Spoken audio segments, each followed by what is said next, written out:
Assalamualaikum warahmatullahi wabarakatuh.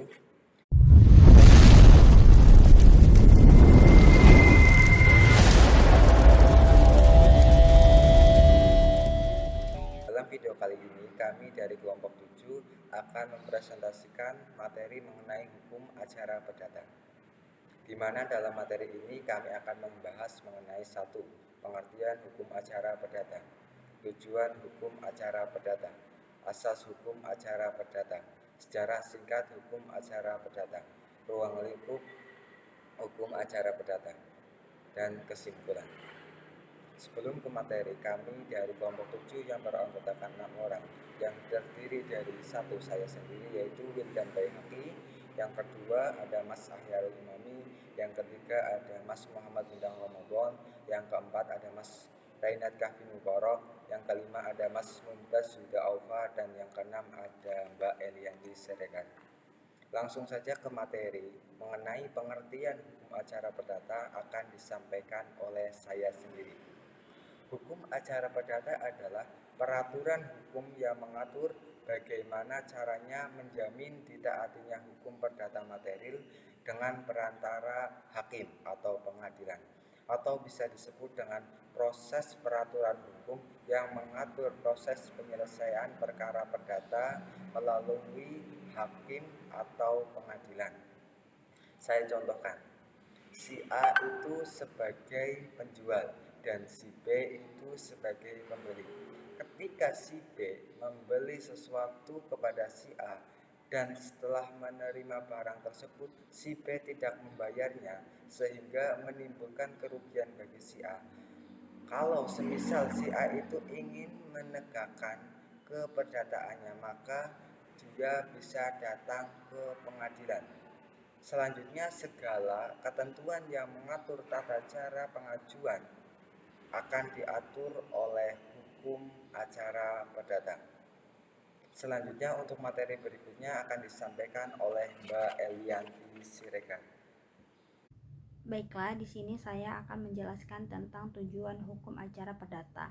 Tujuan hukum acara perdata sendiri bertujuan untuk memperoleh perlindungan hukum yang diberikan lembaga peradilan, yang bertujuan untuk mencegah terjadinya pemaksaan terhadap pihak lain atau main hakim sendiri. Tujuan hukum acara perdata juga untuk mengatur proses penyelesaian perkara perdata lewat hakim atau pengadilan sejak dimajukannya gugatan sampai dengan pelaksanaan keputusan hakim, yang dimana lewat dari keputusan hakim tersebut mendapatkan keadilan. Materi selanjutnya akan disampaikan oleh Mas Juhda. Asas-asas hukum acara perdata. Asas-asas dalam hukum acara perdata dikaitkan dengan dasar dan asas-asas peradilan serta pedoman bagi lingkaran peradilan baik umum maupun khusus. Adapun asas-asas tersebut antara lain: 1. Peradilan bebas dari campur tangan pihak-pihak di luar kekuasaan kehakiman, tercantum dalam pasal 4 Undang-Undang Nomor 4 Tahun 2004 tentang kekuasaan kehakiman. 2. Asas sederhana, cepat, dan budaya ringan, tercantum dalam pasal 4 Poin 1 Undang-Undang Nomor 4 Tahun 2004. 3. Asas objektivitas, tercantum dalam pasal 5 Undang-Undang Nomor 4 Tahun 2004. 4. Gugatan atau permohonan dapat diajukan dengan surat atau lisan. 5. Inisiatif berperkara diambil oleh pihak yang berkepentingan. 6. Keaktifan hakim dalam pemeriksaan. 7. Beracara dikenakan biaya. 8. Para pihak dapat meminta bantuan atau mewakilkan kepada seorang kuasa. 9. Mendengar kedua belah pihak. Sekian materi untuk asas-asas hukum acara perdata. Terima kasih. Secara singkat hukum acara perdata di Indonesia. Hukum acara perdata dalam tata hukum Indonesia mulai berkembang pada masa penjajahan Belanda. Di bawah hukum Hindia Belanda, lingkungan peradilan dibedakan menjadi dua golongan, yaitu golongan Eropa dan golongan pribumi dan timur asing meliputi Tionghoa dan Arab. Kemudian golongan pribumi dan timur asing itu diatur menggunakan dua undang-undang perdata yang berbeda, yaitu Heeresgrenze Indisch Regiment atau yang disingkat dengan HIR dan Reglement for the Buitenwesten yang disingkat dengan RBG. Kemudian Indisch Regiment atau yang disingkat dengan IR itu diundang melalui Staatsblad nomor 16 tahun 1848, kemudian diperbarui menjadi Heeresgrenze Indisch Regiment atau yang disingkat HIR itu tadi melalui Staatsblad nomor 44 tahun 1941. Kemudian HIR hanya berlaku untuk golongan pribumi dan timur asing, yaitu meliputi daerah Pulau Jawa dan Madura. Kemudian di luar Pulau Jawa dan Madura itu berlaku Regiment for the Buitenwesten atau yang disingkat dengan RBJ yang diundang melalui Staatsblad nomor 227 tahun 1927 yang dimaksud oleh wilayah-wilayah luar Jawa dan Madura yaitu Ambon, Aceh, Minangkabau, Palembang, Kalimantan, Minahasa, dan lain sebagainya. Baik, saya akan menjelaskan mengenai ruang lingkup hukum acara perdata.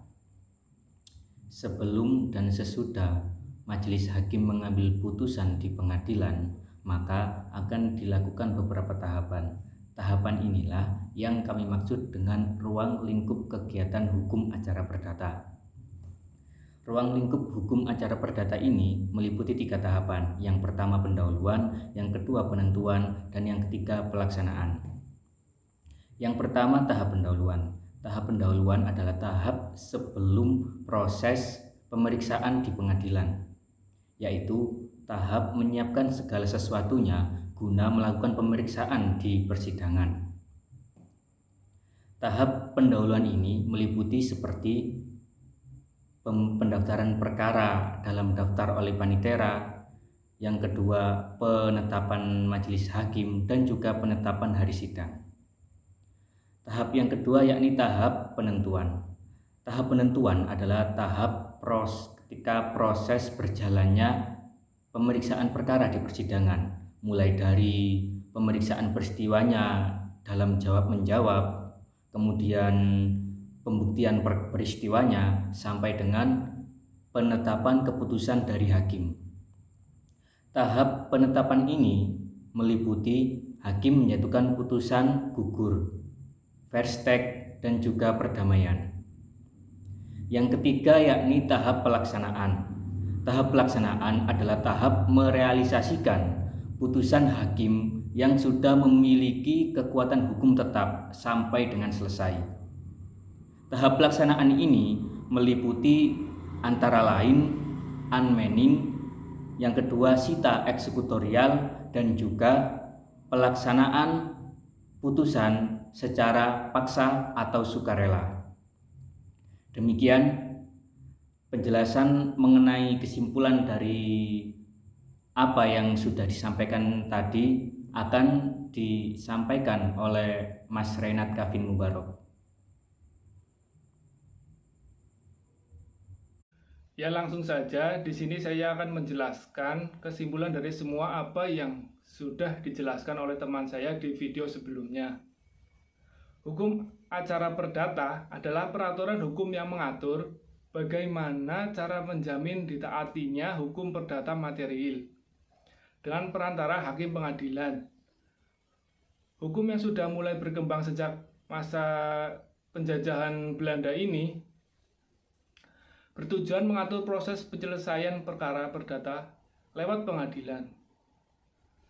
Sejak tahap pendahuluan atau dimajukannya gugatan, tahap penentuan atau putusan hakim, sampai dengan tahap pelaksanaan keputusan hakim tersebut. Gugatan atau permohonan perdata dapat diajukan baik dengan surat maupun dengan lisan. Demikian yang bisa dijelaskan oleh kelompok kami, kurang lebihnya mohon maaf. Wassalamualaikum warahmatullahi wabarakatuh.